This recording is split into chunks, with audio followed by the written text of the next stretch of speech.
ಒಂದೇ ದಿನದಲ್ಲಿ ಆದಿರಂಗ, ಮಧ್ಯರಂಗ, ಅಂತ್ಯರಂಗ ದರ್ಶನ ಮಾಡೋದನ್ನ ಬ್ರಹ್ಮಾಂಡ ದರ್ಶನ ಅಂತ ಕರೀತಾರಂತೆ. ಇವತ್ತು ನಾವು ಆ ಸಾಹಸಕ್ಕೆ ಕೈ ಹಾಕಿದ್ದೀವಿ. ಈಗ ಸಮಯ ಸರಿಯಾಗಿ 4:56. ನಾವು ಶ್ರೀರಂಗಪಟ್ಟಣ ತಲುಪಿದ್ದೀವಿ.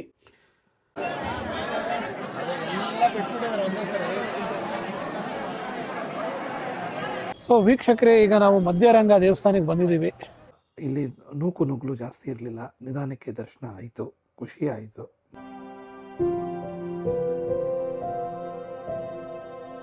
ಮಧ್ಯರಂಗದಿಂದ ಶ್ರೀರಂಗಂಗೆ ಸುಮಾರು 290 ಕಿಲೋಮೀಟರ್ ಇದೆ. 5:15 ದೇವಸ್ಥಾನ ಕ್ಲೋಸ್ ಮಾಡ್ತಾರೆ ಅಂತ ಹೇಳ್ತಾ ಇದ್ದಾರೆ. ಅದೊಂದು ಕಡೆ ಟೆನ್ಷನ್ ಆಗಿದೆ. ನೋಡಿ, ಇಲ್ಲಿ ನಮ್ಮ ಶ್ರೀರಂಗನಾಥನ ಲೈಟ್ ಅಲಂಕೃತಿ, ದೇವಸ್ಥಾನದ ಮುಖ್ಯ ದ್ವಾರದ ಅಲಂಕಾರ.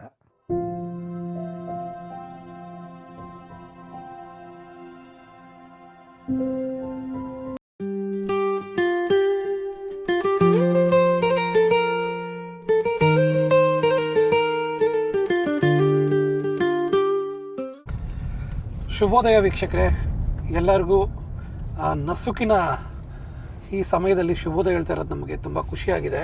ಈಗ ನಾವು ಬ್ರಹ್ಮಾಂಡ ದರ್ಶನಕ್ಕೆ ಹೊರಟಿದ್ದೀವಿ. ಇದೇನಿದು ಬ್ರಹ್ಮಾಂಡ ದರ್ಶನ ಅಂತಿದ್ದೀರಾ? ಹಂಗಂದರೆ ಒಂದೇ ದಿನದಲ್ಲಿ ಆದಿರಂಗ, ಮಧ್ಯರಂಗ, ಅಂತ್ಯರಂಗ ದರ್ಶನ ಮಾಡೋದನ್ನ ಬ್ರಹ್ಮಾಂಡ ದರ್ಶನ ಅಂತ ಕರೀತಾರಂತೆ. ಇವತ್ತು ನಾವು ಆ ಸಾಹಸಕ್ಕೆ ಕೈ ಹಾಕಿದ್ದೀವಿ. ಸೊ ಇವಾಗ ಬೆಳಗ್ಗೆ 3 ಗಂಟೆಯಲ್ಲಿ ನಾವು ಬೆಂಗಳೂರಿಂದ ಹೊರಟಿದ್ದೀವಿ. ಫಸ್ಟು ನಾವು ಆದಿರಂಗ ಅಂದರೆ ಶ್ರೀರಂಗಪಟ್ಟಣದ ರಂಗನಾಥ ಸ್ವಾಮಿ ದೇವಸ್ಥಾನಕ್ಕೆ ಹೋಗಿ, ಅಲ್ಲಿಂದ ನಾವು ಮಧ್ಯರಂಗ ಅಂದರೆ ಶಿವನ ಸಮುದ್ರದಲ್ಲಿರುವಂತಹ ರಂಗನಾಥ ಸ್ವಾಮಿ ದೇವಸ್ಥಾನಕ್ಕೆ ಹೋಗ್ತೀವಿ. ಅದಾದಮೇಲೆ ನಾವು ತಮಿಳ್ನಾಡಲ್ಲಿರುವಂತಹ ಶ್ರೀರಂಗಕ್ಕೆ ಹೋಗಬೇಕು. ಅದು ತುಂಬ ದೂರ ಇದೆ. ಆದಿರಂಗದಿಂದ ಮಧ್ಯರಂಗಗೆ 79 ಕಿಲೋಮೀಟ್ರ್ ಆದರೆ ಮಧ್ಯರಂಗದಿಂದ ಅಂತ್ಯರಂಗಗೆ ಸುಮಾರು 295 ಕಿಲೋಮೀಟ್ರ್ಗಳು ದೂರ ಇದೆ. ಸೊ ಎಲ್ಲನೂ ಒಂದೇ ದಿನದಲ್ಲಿ ಇವತ್ತು ನಾವು ಪ್ರಯಾಣ ಮಾಡಿ 3 ರಂಗ ದೇವಸ್ಥಾನ ನಾವು ದರ್ಶನ ಮಾಡಿ ಬರ್ತಿದ್ದೀವಿ. ಸೊ ಬನ್ನಿ ಹೋಗಿ ಬರೋಣ.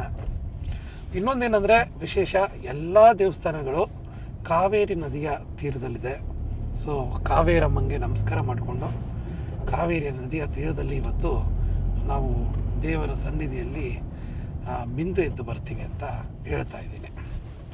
ಇಲ್ಲಿ ನಮ್ಮ ಚಿಕ್ಕಪ್ಪ ಡ್ರೈವ್ ಮಾಡ್ತಿದ್ದಾರೆ. ಸೊ ಡ್ರೈವ್ ಮಾಡಬೇಕಾದ್ರೆ ಮಾತಾಡಬಾರ್ದು ಅಂತ ಹೇಳ್ತಾರೆ, ಬಟ್ ಅವ್ರು ಮಾತಾಡ್ತಾರೆ. ಸೊ ಶುಭೋದಯ ಚಿಕ್ಕಪ್ಪ. ಶುಭೋದಯ. ಸೊ ಹೇಗೆ ಅನಿಸ್ತಾ ಇದೆ?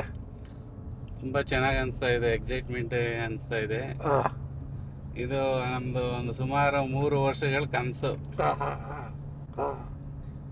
ಈಗ ಕಾಲ ಕೂಡಿ ಬಂದಿದೆ.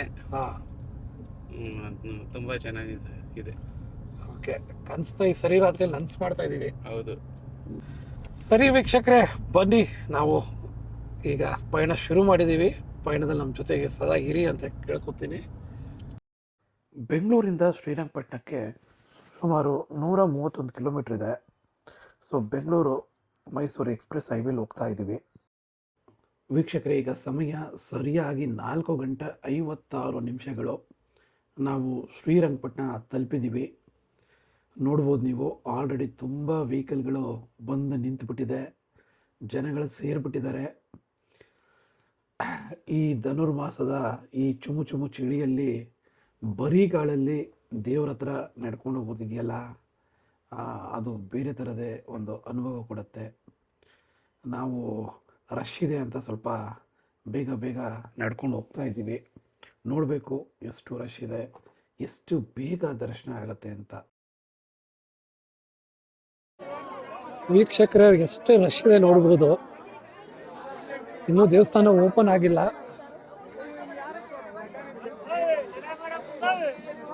ತುಂಬಾನೇ ರಶ್ ಇದೆ. ನೂಕು ನುಗ್ಲಿದೆ.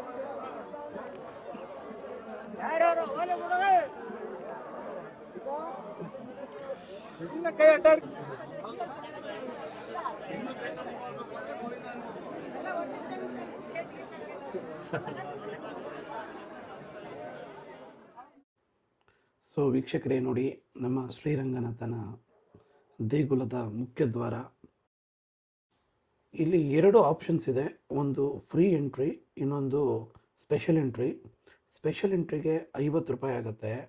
ಆದರೆ ಸ್ಪೆಷಲ್ ಎಂಟ್ರಿ ತುಂಬಾ ರಶ್ ಇದೆ, ಹಾಗೂ ಸ್ಪೆಷಲ್ ಎಂಟ್ರಿಯಲ್ಲಿ ತುಂಬ ನೂಕುನುಗ್ಲಾಟ ಇದೆ. ಸೊ ನಾವು ಫ್ರೀ ಎಂಟ್ರಿಯಲ್ಲಿ ಹೋಗ್ತಾ ಇದ್ದೀವಿ. ದೇವಸ್ಥಾನದ ಬಾಗಿಲು ನೋಡಿ ಎಷ್ಟು ಚೆನ್ನಾಗಿದೆ. ಆ ಕಾಲದ ಕಟ್ಟಡಗಳು, ಆ ಕಾಲದ ದೇವಸ್ಥಾನಗಳು ಅದ್ಭುತ ನೋಡಿ. ಇದು ಒಂದು ಸ್ವಲ್ಪ ಒಳಗಡೆ ಬಂದಮೇಲೆ ದೇವಸ್ಥಾನ ಈಗ ಕಾಣುತ್ತೆ. ರಾತ್ರಿ ಲೈಟಲ್ಲಿ ಕಂಗೊಳಿಸ್ತಾ ಇದೆ.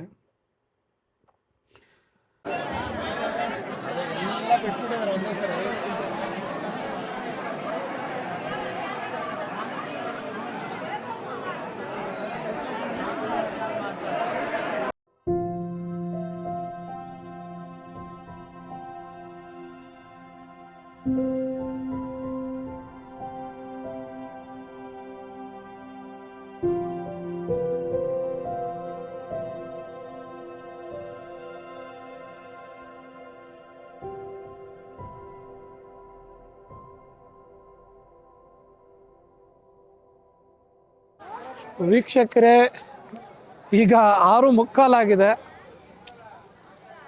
ನೋಡಿ. ಎಷ್ಟು ರಶ್ ಇತ್ತು ಅಂದರೆ ತುಂಬಾ ರಶ್ ಇತ್ತು. ನೋಡ್ಬೋದು 6:45 ಎಷ್ಟು ಜನ, ತುಂಬ ಜನ ಸೇರಿದ್ದಾರೆ. ದರ್ಶನ ಚೆನ್ನಾಗಾಯಿತು. ಆದರೆ ನಾವು ಇಷ್ಟೊತ್ತಿಗೆ ಮಧ್ಯರಂಗಕ್ಕೆ ಹೋಗ್ತೀವಿ ಅಂತ ಅಂದ್ಕೊಂಡಿದ್ವಿ. ಇನ್ನೂ ಇಲ್ಲೇ ಇದ್ದೀವಿ, ನೋಡಬೇಕು. ವೀಕ್ಷಕರೇ ನೋಡ್ಬೋದು ಎಷ್ಟು ಗಾಡಿಗಳಿದೆ ಅಂತ. ಇದು ಬೆಳಬೆಳಗ್ಗೆ ತುಂಬಾ ಗಾಡಿಗಳಿವೆ. ಕೆಲವಷ್ಟೇ ಕ್ಯಾಮ್ರಾದಲ್ಲಿ ಕಾಣಿಸ್ತಾ ಇದೆ. ಇವತ್ತು ಈ ಧನುರ್ಮಾಸದಲ್ಲಿ ಮೊದಲ ಶನಿವಾರ. ಸೊ ಅದಕ್ಕೆ ತುಂಬ ಜನ ಆಲ್ರೆಡಿ ಬಂದ್ಬಿಟ್ಟಿದ್ದಾರೆ ದೇವಸ್ಥಾನಕ್ಕೆ. ಸೊ ವೀಕ್ಷಕರೇ, ಈಗ ನಾವು ಆದಿರಂಗನ ದರ್ಶನ ಮಾಡಿಕೊಂಡು ತುಂಬ ಖುಷಿಯಾಗಿ ಹೊರಟಿದ್ದೀವಿ. ಆದಿರಂಗನ ದರ್ಶನ ತುಂಬ ಚೆನ್ನಾಗಾಯಿತು. ಆದರೆ ಏನಂದರೆ ರಶ್ ಇತ್ತು, ತುಂಬ ರಶ್ ಇತ್ತು. 5:15 ಮುಗಿಯತ್ತೆ ಅಂತ ಅಂದ್ಕೊಂಡಿದ್ವಿ ದರ್ಶನ. ಬಟ್ ಇವಾಗ 6:45ಗೆ ದರ್ಶನ ಮುಗಿಸ್ಕೊಂಡು ನಾವೀಗ ಮಧ್ಯರಂಗದ ಕಡೆ ಹೊರಟಿದ್ದೀವಿ. ಇಲ್ಲಿಂದ ಅದು ನಾನು ಆಗಲೇ ಹೇಳ್ದಂಗೆ 79 ಕಿಲೋಮೀಟ್ರ್ ದೂರದಲ್ಲಿದೆ. ಸುಮಾರು 1.5 ಅವರ್ ಬೇಕು. ಸೊ ಹೊರಟಿದ್ದೀವಿ.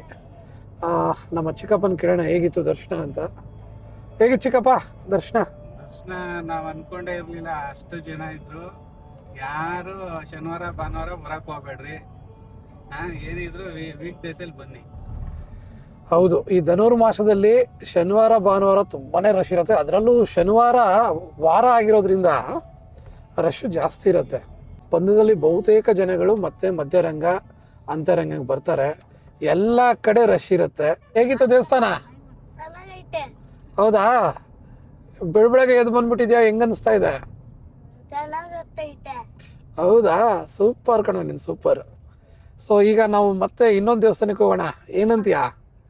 ಓಕೆ ಓಕೆ ಆಂಟಿ, ಹೇಗಾಯ್ತು ದರ್ಶನ? ತುಂಬಾ ಚೆನ್ನಾಗಾಯ್ತು. ರಶ್ ಅನ್ನೋದೊಂದು ಬಿಟ್ರೆ ಇನ್ನೆಲ್ಲ ಚೆನ್ನಾಗಿತ್ತು.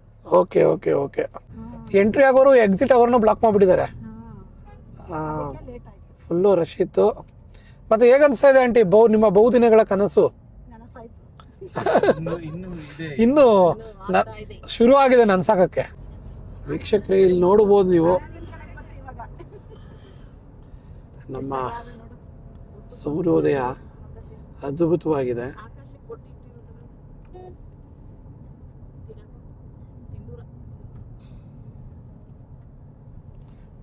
ಟೊಮೆಟೊ ತರ ಕಾಣಿಸ್ತಾ ಇದೆ ನೋಡಿ.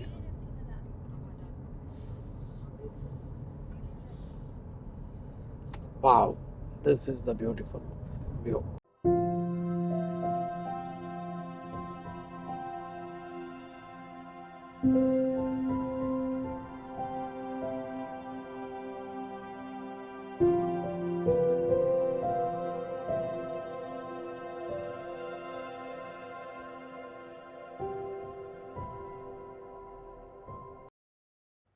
ಬೆಳಗಿನ ಜಾವದ ವಾತಾವರಣ ಅಂತೂ ತುಂಬಾ ಚೆನ್ನಾಗಿದೆ. ಅಲ್ಲಲ್ಲಿ ಮಂಜು ಕವಿದ ವಾತಾವರಣ, ಸೂರ್ಯನ ರಂಗು, ನಮಗಂತೂ ತುಂಬಾ ಚೆನ್ನಾಗಿದೆ ಈ ಡ್ರೈವು. ದೇವಸ್ಥಾನಗಳಿಗೆ ಹೋಗ್ಬೇಕಾದ್ರೆ ಮುಂಜಾನೆ ಬೇಗ ಬೇಗ ಎದ್ದು ಸ್ನಾನ ಮಾಡಿ ದೇವ್ರ ದರ್ಶನ ಮಾಡಿ ಇನ್ನೊಂದು ದೇವ್ರ ದರ್ಶನಕ್ಕೆ ಈ ಥರ ಹೋಗ್ತಾ ಇರೋದಿದೆಯಲ್ಲ, ಅದು ವರ್ಣಿಸೋಕ್ಕಾಗಲ್ಲ, ಅಷ್ಟು ಖುಷಿ ಕೊಡ್ತಾ ಇದೆ.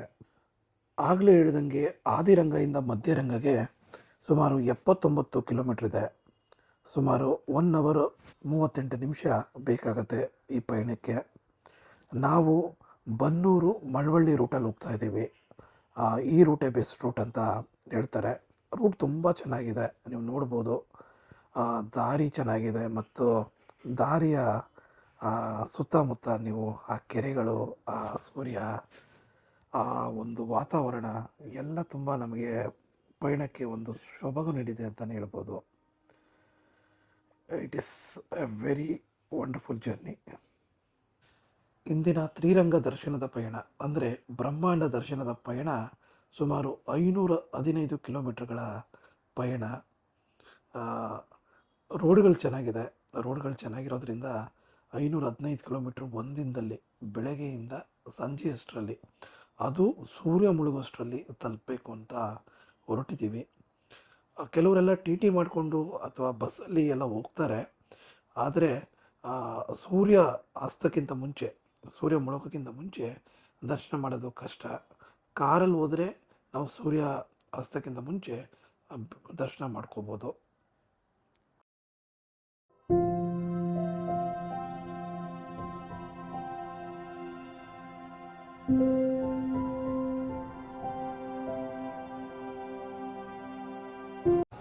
ಸೊ ವೀಕ್ಷಕರೇ, ಈಗ ನಾವು ಮಧ್ಯರಂಗ ದೇವಸ್ಥಾನಕ್ಕೆ ಬಂದಿದ್ದೀವಿ.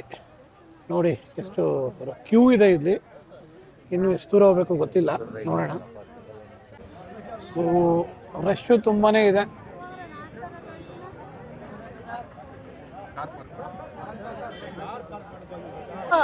ಒಪ್ಪಂದದ ಮೇರೆಗೆ ಬಸ್ಸು.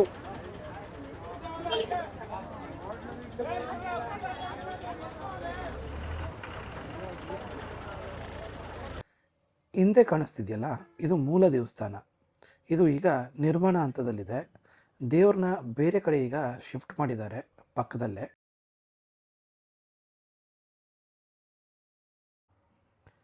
ನೋಡಿ, ಇಲ್ಲಿ ದೇವರ ದರ್ಶನ ಆಗುತ್ತೆ ನಮಗೆ.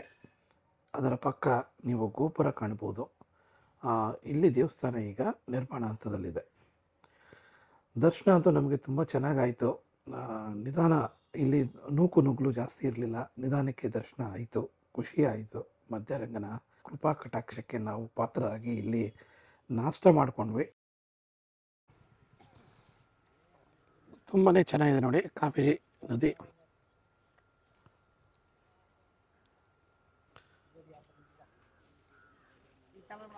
ಬೋಟಿಂಗ್ ಇದೆ ಇಲ್ಲಿ, ಬಟ್ ನಮಗೆ ಟೈಮ್ ಇಲ್ಲ. ನಾವು ಇನ್ನು 7 ಅವರ್ ಬೇಕು ಮಿನಿಮಮ್ಮು ಶ್ರೀರಂಗಂ ತಲುಪಕ್ಕೆ.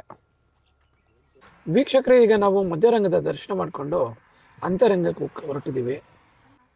ಚಿಕ್ಕಪ್ಪ, ಹೇಗಿತ್ತು ದರ್ಶನ? ದರ್ಶನ ತುಂಬ ಚೆನ್ನಾಗಿತ್ತು ವೀಕ್ಷಕರೇ. ಇಲ್ಲಿ ದರ್ಶನ ಬೇಗ ಆಯಿತು. ನಾವಿಲ್ಲಿ 8:15ಗೆ ತಲುಪಿದ್ವಿ ಮಧ್ಯರಂಗ ದೇವಸ್ಥಾನಕ್ಕೆ. 9 ಗಂಟೆ ಅಷ್ಟರಲ್ಲಿ ನಮಗೆ 8:45 ಅಷ್ಟರಲ್ಲಿ ದರ್ಶನ ಆಯಿತು. 1/4 ಗಂಟೆಗೆ ಅಲ್ಲೇ ಏನು ಸಿಗುತ್ತೋ ತಿಂದ್ಬಿಟ್ಟು ನಾವು ಈಗ ನಮ್ಮ ಪಯಣವನ್ನು ಮುಂದುವರಿಸಿದ್ದೇವೆ. ಬನ್ನಿ ನೋಡೋಣ, ಆಗಿದ್ದಾಗಲೇ ದರ್ಶನ ಮಾಡೇ ಬಿಡೋಣ ಸೂರ್ಯಾಸ್ತಕ್ಕಿಂತ ಮುಂಚೆ. ನಮ್ಮ ಚಿಕ್ಕಪ್ಪ ಇದ್ದಾರೆ, ಫಾಸ್ಟಾಗಿ ಓಡಿಸ್ತಾರೆ ಗಾಡಿ. ನಾವು ನಮ್ಮ ಕರ್ನಾಟಕದ 2 ದೇವಸ್ಥಾನಗಳನ್ನ ನೋಡಿಕೊಂಡು ಆದಿರಂಗ ಮಧ್ಯರಂಗ ಈಗ ತಮಿಳುನಾಡಿನತ್ತ ಹೊರಟಿದ್ದೀವಿ. ನಾವು ಈಗ ಆಗಲೇ ಹೇಳ್ದಂಗೆ ಕಾವೇರಿ ಹರಿಯುವ ಕಡೆಯೆಲ್ಲ ಹೋಗ್ತಾ ಇದ್ದೀವಿ. 3 ರಂಗನಾಥನ ದೇವಸ್ಥಾನ ಇರೋದು ಕಾವೇರಿ ನದಿಯ ದಂಡೆಯಲ್ಲಿ. ಸೊ ಕಾವೇರಿ ಹರ್ಕೊಂಡು ಬರ್ತಾ ಇದ್ದಾಳೆ, ನಾವು ಆಕೆ ಜೊತೆ ಕಾರಲ್ಲಿ ಸಾಕ್ತಾ ಇದ್ದೀವಿ. ನೋಡಿ, ಹಸುಗಳು ಬಂದರು.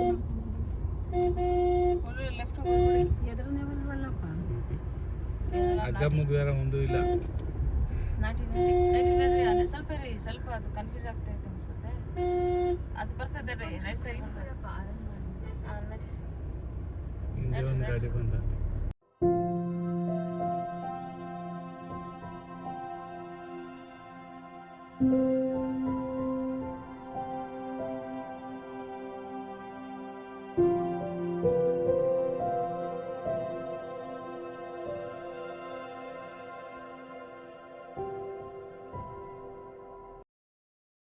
ಈಗ ನಾವು ಕೊಳ್ಳೇಗಾಲ ಅಂತಿಯೂರು ರೋಡಲ್ಲಿ ಹೋಗ್ತಾ ಇದ್ದೀವಿ.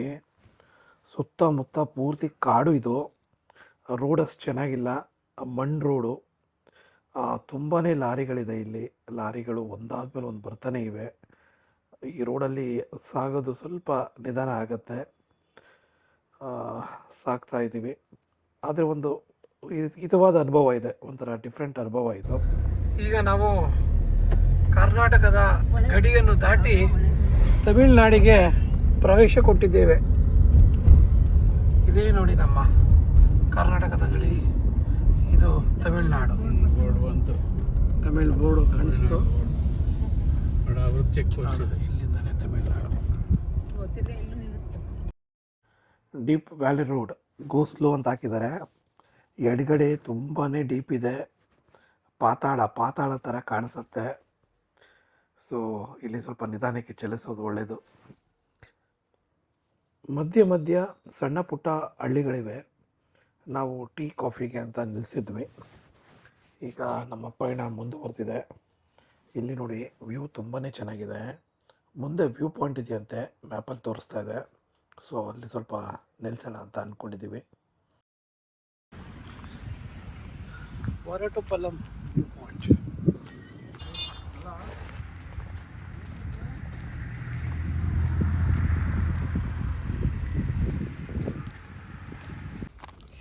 ನೋಡಿ, ಇದೆ ವ್ಯೂ ಪಾಯಿಂಟು.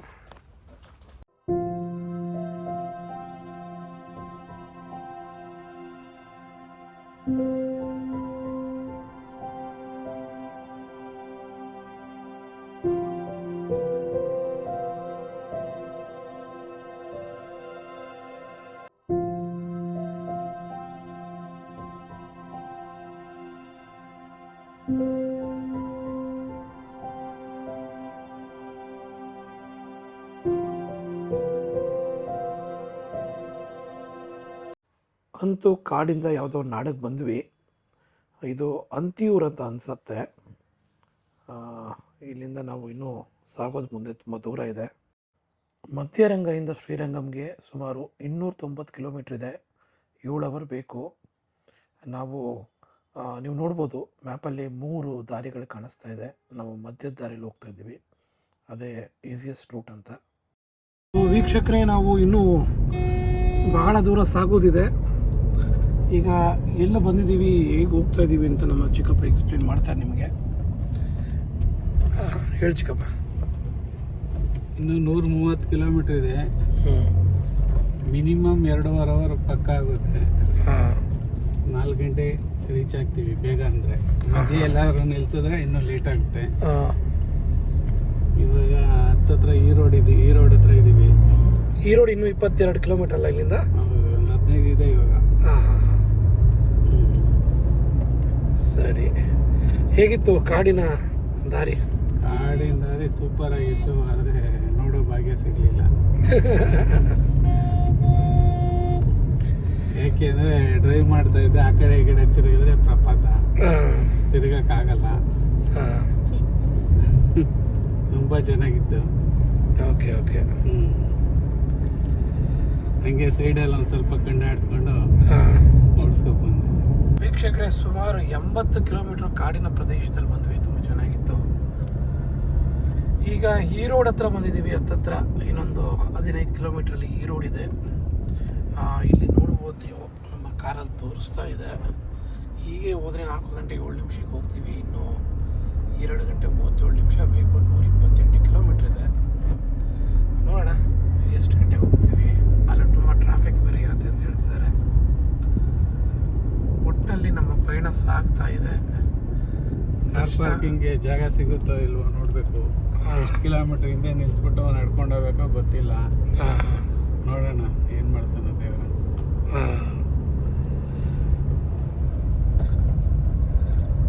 ನೋಡ್ತಾ ಇರಿ ವೀಕ್ಷಕರೇ, ನಾವು ಸದ್ಯದಲ್ಲೇ ಶ್ರೀರಂಗಂ ತಲುಪ್ತೀವಿ.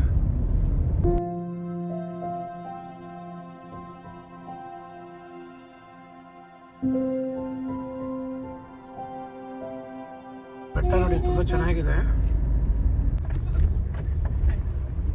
ನೋಡಿದ್ರೆ ಹೆಂಗೆ ಅದು ಸಖತ್ತಾಗಿದೆ ದೇವಸ್ಥಾನ. ಅಂತೂ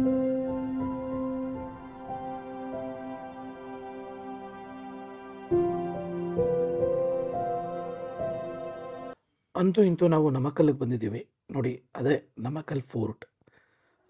ಬಹುಶಃ ಆ ನಮಕ್ಕಲ್ ಫೋರ್ಟಿಂದ ಊರಿಗೆ ಹೆಸರು ಬಂದಿದೆ, ಅಥವಾ ಊರಿಂದ ಫೋರ್ಟ್ಗೆ ಹೆಸರು ಬಂದಿದೆಯೋ ಗೊತ್ತಿಲ್ಲ. ಅಂತೂ ನಾವು ನಮಕ್ಕಲ್ಲ ತಲುಪಿದ್ದೇವೆ. ಇಲ್ಲಿಂದ ಹತ್ತಿರ ಆಗುತ್ತೆ ನಮ್ಮ ಶ್ರೀರಂಗಂ. ಕೋಟೆಯ ಸೊಬಗು ಇಲ್ಲಿ ನಿಮಗೆ ಕಾಣಬಹುದು. ಅಷ್ಟು ಚೆನ್ನಾಗಿ ಸೆರೆ ಹಿಡಿಯೋಕ್ಕಾಗಲಿಲ್ಲ. ಯಾವ ದೇವಸ್ಥಾನ ಅಂತ ಗೊತ್ತಿಲ್ಲ, ಬಟ್ ಚೆನ್ನಾಗಿದೆ.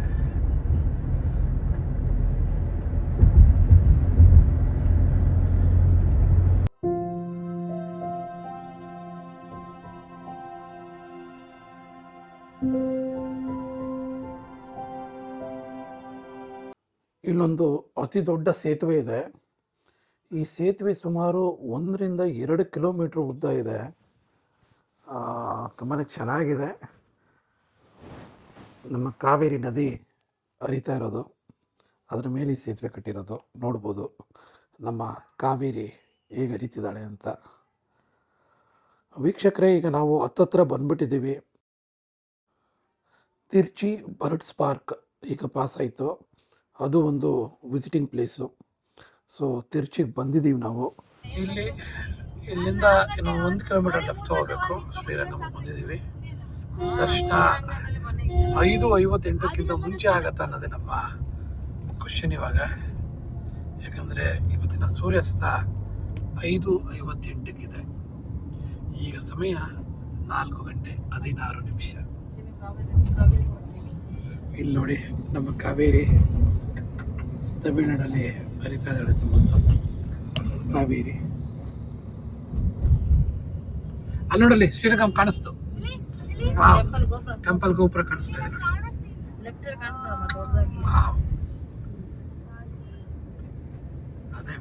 ಅದೇ ದೇವಸ್ಥಾನ.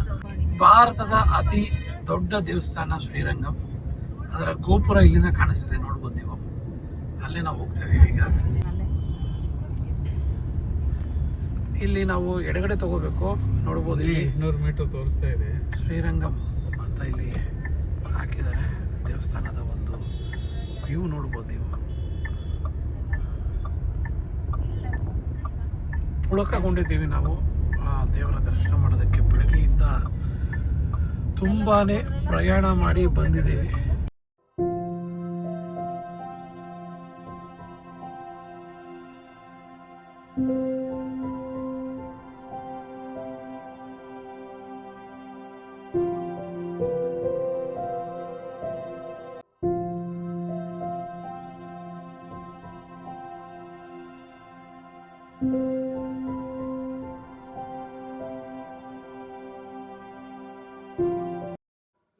ಇದು ಪಾರ್ಕಿಂಗು, ದೇವಸ್ಥಾನದ ಪಾರ್ಕಿಂಗು. ಸ್ವಲ್ಪ ದೂರ ಇದೆ.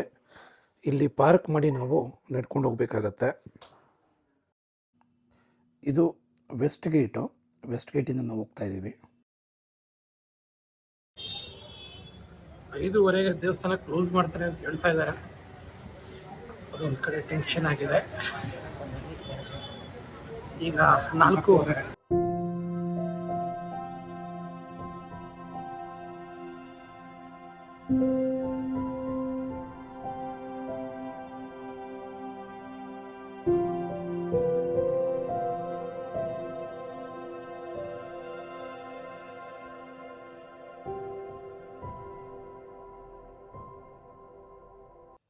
ಇಲ್ಲಿ ಸೆಕ್ಯೂರಿಟಿ ಹೇಳೋವರೆಗೂ ನಮಗೆ 5:15ಗೆ ದೇವಸ್ಥಾನ ಕ್ಲೋಸ್ ಆಗುತ್ತೆ ಅಂತ ಮಾಹಿತಿನೇ ಇರಲಿಲ್ಲ.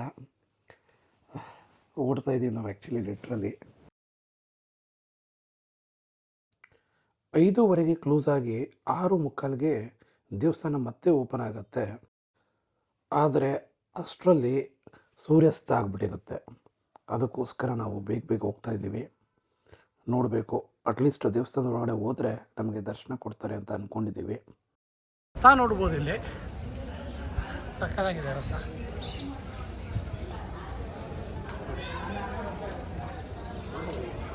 ಸೂಪರ್ ರಥ. ಆನೆ ಬರ್ತಾಯ್ತು ಅಲ್ಲಿ, ಆನೆ ಆನೆ ಮುಂದೆ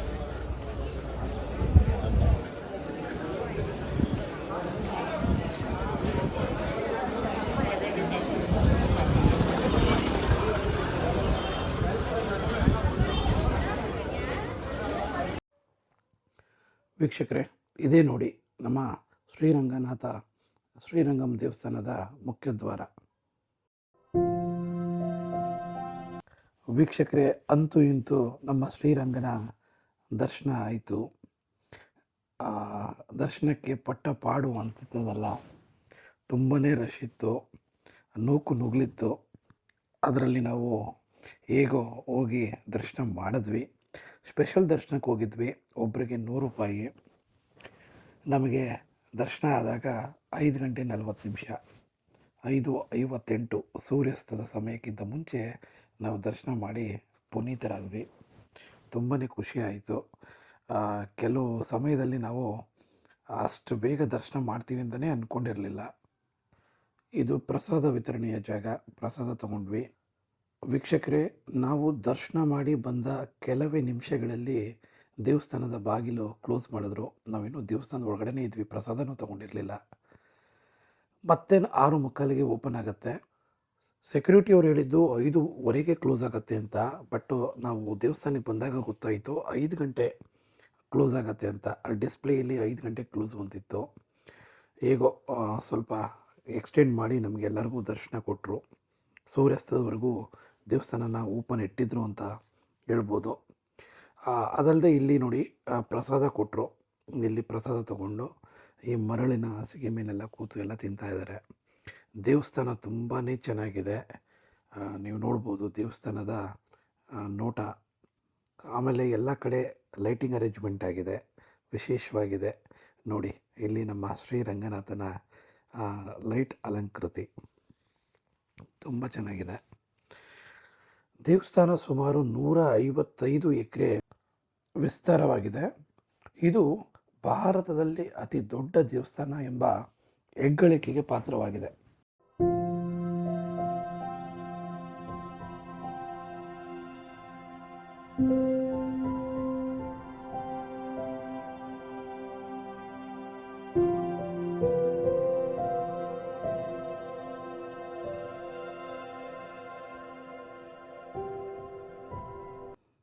ದೇವಸ್ಥಾನದ ಒಳಗೆ ಇನ್ನೂ ಅನೇಕ ದೇವಸ್ಥಾನಗಳಿದ್ದು ಅದನ್ನು ನೋಡೋದಕ್ಕೇ ತುಂಬಾ ಸಮಯ ಬೇಕಾಗತ್ತೆ. ಕೃಷ್ಣ, ಸುದರ್ಶನ, ಆಂಜನೇಯ, ರಾಮಾನುಜಾಚಾರ್ಯ, ಹೀಗೆ ಅನೇಕ ದೇವಸ್ಥಾನಗಳು ಇಲ್ಲಿದೆ.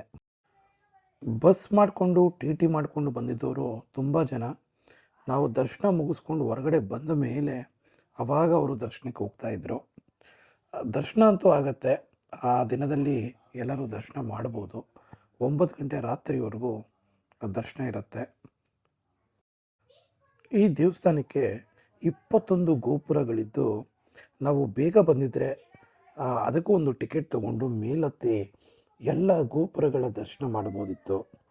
ಅದೊಂದು ವ್ಯೂ ಸಿಗತ್ತೆ.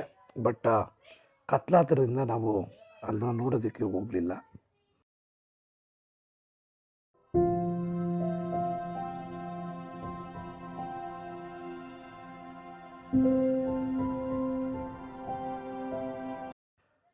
ಸೊ ವೀಕ್ಷಕರೇ, ಈಗ ನಾವು ದೇವಸ್ಥಾನದಿಂದ ಆಚೆ ಬಂದ್ವಿ. ನೋಡಿ, ದೇವಸ್ಥಾನದ ಹೊರಾಂಗಣ ನೋಟ. ಆಗಲೇ ನಾವು ಅರ್ಜೆಂಟಲ್ಲಿ ಶೂಟ್ ಮಾಡ್ಕೊಂಡು ಹೋಗಿದ್ವಿ. ನೋಡಿ, ಹೀಗಿದೆ ದೇವಸ್ಥಾನದ ಮುಖ್ಯ ದ್ವಾರದ ಅಲಂಕಾರ.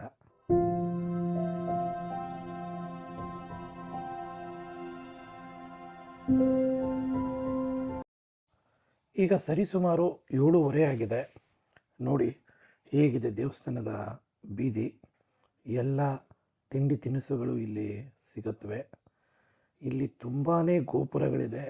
ಒಂದು ಗೋಪುರ ಆದಮೇಲೆ ಇನ್ನೊಂದು ಗೋಪುರ. ನಡ್ಕೊಂಡು ಹೋಗ್ತಾ ಇದ್ದರೆ ಒಂದಾದ್ಮೇಲೆ ಒಂದು ಗೋಪುರಗಳು ಬರುತ್ತವೆ. ಯಾರಾದ್ರು ಶಾಪಿಂಗ್ ಮಾಡೋರಿಗೆ ತುಂಬಾ ಚೆನ್ನಾಗಿದೆ ಇದು ಜಾಗ. ತಮಿಳುನಾಡು ದೇವಸ್ಥಾನಗಳ ವಿಶೇಷತೆನೇ ಹೀಗೆ. ಎಷ್ಟೊಂದು ಗೋಪುರಗಳಿರುತ್ತೆ. ಅದರಲ್ಲೂ ಈ ದೇವಸ್ಥಾನದಲ್ಲಿ 21 ಗೋಪುರಗಳಿದೆ. ಆದರೆ ಎಲ್ಲ ಒಂದೇ ಕಡೆ ಇಲ್ಲ. ಈಗ ನಾವು ಹೋಗೋ ದಾರಿಯಲ್ಲಿ ಅಷ್ಟು ಸಿಗೋದಿಲ್ಲ.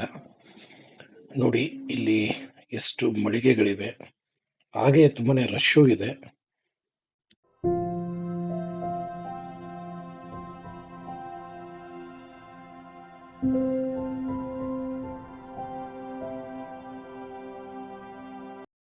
ನೋಡಿ ಮುಖ್ಯ ಗೋಪುರ ಹೇಗೆ ಕಂಗೊಳಿಸ್ತಾ ಇದೆ, ರಾತ್ರಿಯ ಆ ಬೆಳಕಿನಲ್ಲಿ ಜಗಮಗಿಸ್ತಾ ಇದೆ.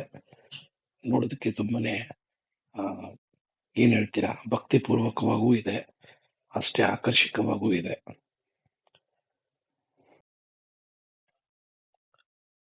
ಆ ಬಾಗಿಲುಗಳು ನೋಡ್ಬೋದು ನೀವು, ಎಷ್ಟು ಕೆತ್ತನೆಯಾಗಿದೆ, ಎಷ್ಟು ಚೆನ್ನಾಗಿ ಕಾಣುತ್ತೆ ಈ ಕೆತ್ತನೆ.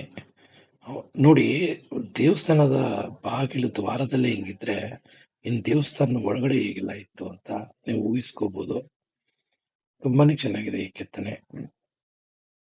ಸರಿ ವೀಕ್ಷಕರೇ, ಈ ನಮ್ಮ ತ್ರಿರಂಗ ದರ್ಶನ ಅಂದ್ರೆ ಬ್ರಹ್ಮಾಂಡ ದರ್ಶನ ನಿಮ್ಗೆ ಇಷ್ಟ ಆಗಿದೆ ಅಂತ ಭಾವಿಸ್ತೀನಿ. ಆದಿರಂಗ, ಮಧ್ಯರಂಗ ಹಾಗೂ ಅಂತ್ಯರಂಗನ ಸನ್ನಿಧಿಗೆ ನಾವು ಹೋಗಿದ್ವಿ. ನಿಮಗೂ ಅದು ಹೇಗಿತ್ತು ನಮ್ಮ ಅನುಭವ ಅಂತ ಹಂಚ್ಕೊಂಡಿದ್ದೀವಿ. ಈ ವಿಡಿಯೋ ನಿಮಗೆ ಇಷ್ಟ ಆಗಿದೆ ಅಂತ ಭಾವಿಸ್ತೀನಿ. ಈ ವಿಡಿಯೋ ನಿಮಗೆ ಇಷ್ಟ ಆಗಿದ್ರೆ ದಯವಿಟ್ಟು ಲೈಕ್ ಮಾಡಿ ಹಾಗೂ ಶೇರ್ ಮಾಡಿ, ಹಾಗೂ ನಮ್ಮ ಚಾನೆಲ್ಗೆ ನೀವೆಲ್ಲರೂ ಸಬ್ಸ್ಕ್ರೈಬ್ ಆಗಿ ಅಂತ ಕೇಳ್ಕೊತೀನಿ. ಮತ್ತೆ ಸಿಗೋಣ ಮುಂದಿನ ವಿಡಿಯೋದಲ್ಲಿ. ಅಲ್ಲಿವರೆಗೂ ನಮಸ್ಕಾರಗಳು.